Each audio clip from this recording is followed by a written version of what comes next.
guys. Today we're going to read Lila Greer, Teacher of the Year.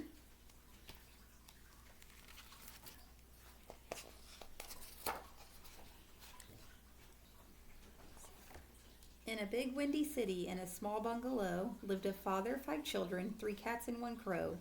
The baby was Lila with a curl on her head, which cast an odd shadow and filled her with dread, as did cabbages, cardboard, bananas, and bark, and each little thing that went bump in the dark.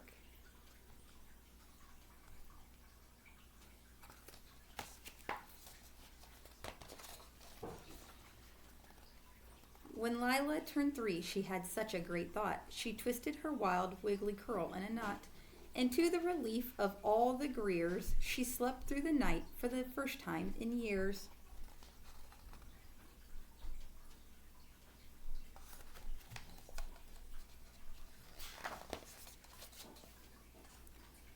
But the what-ifs still got her. They made her heart race, put knots in her stomach, a frown on her face. What if there are monsters? What if there are bees? What if I get stuck with some clowns eating cheese? In a very small room, in a building so high, what if, what if? It made Lila cry.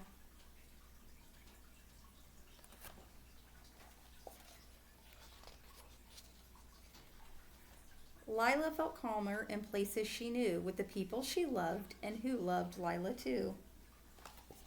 Then everything changed when they moved out of town. It flipped Lila's entire world upside down.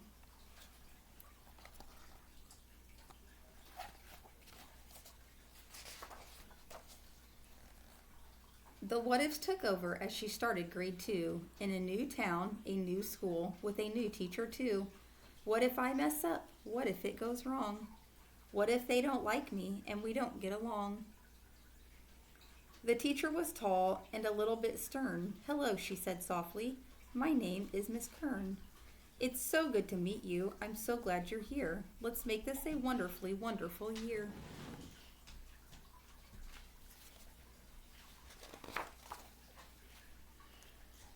But it wasn't for Lila, who did not adjust well to the odd kids, the odd sounds, the random odd smell. At lunchtime and recess, she felt all alone, so far, far away from her faraway home.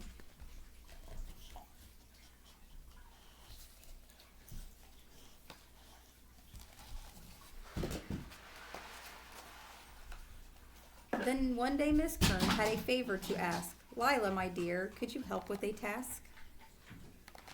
There's so little time and there's so much to do. I can't clean the chalkboard at recess, would you?" Lila Greer nodded. There was lots to do. She helped Monday through Thursday. She helped Friday too.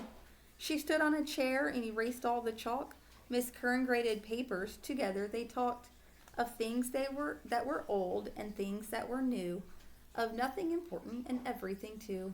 For the very first time in Blue River Creek, Lila felt better and ready to speak. Of her worries and what-ifs, it felt very good, knowing someone was listening and they understood.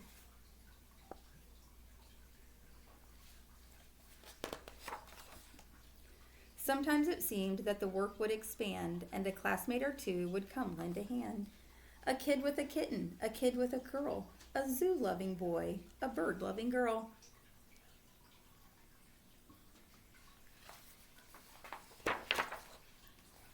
Then one day Miss Kern said, "Thank you, my dear. You've been such a help, I can take it from here." Which was fine because somehow the months had flown by and there was a playground for Lila to try. "Just one final thought," Miss Kern said in the hall. "What if some what-ifs are not bad at all? When you start an adventure, who knows where it ends?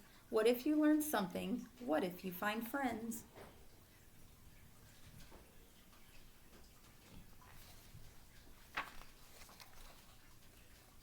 And so it went for young Lila Greer. Things settled down for the rest of the year. Then came 3rd grade and 8th grade and some in between. But before long, young Lila grew into a teen. Sometimes the what-ifs came roaring back. It was tough, but with help, she got back on track. Time passed as it does, and with each passing grade, old memories were forgotten as new ones were made.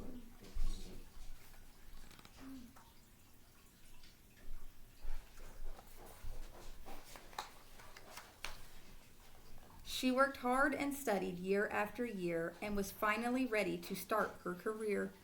Right there in Blue River Creek, of all places, as teacher for 17 young, smiling faces, who needed her knowledge, her skill, and her care, she straightened her black skirt and patted her hair.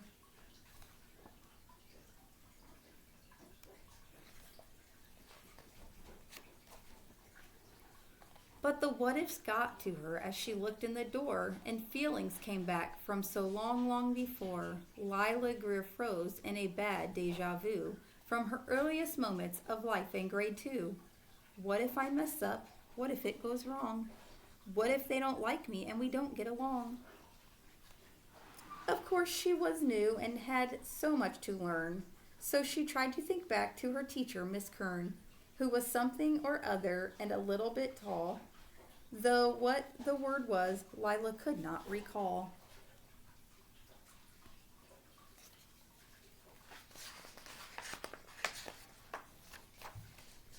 She thought of the classroom so far in the past, which looked much the same from first bit to last.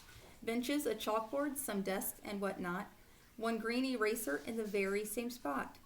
Wait, what? That's not right, Lila Greer thought. Then she remembered something she'd long since forgot. And after so many years, she finally asked,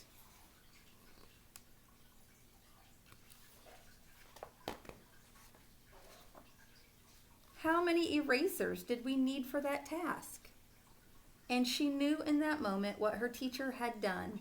She'd helped her find friends in the class one by one, when she'd been so alone, isolated by fear, too frozen by what ifs to let anyone near. Miss Kern brought the classroom to her, Lila Greer.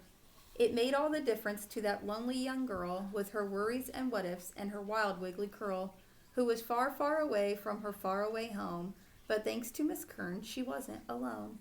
Her teacher had done what all great teachers do. She built a new home right there in grade 2. Lila paused as old memories flooded her mind, and she found that one word she wanted to find. Her teacher was fiercely, ferociously, unfathomably kind.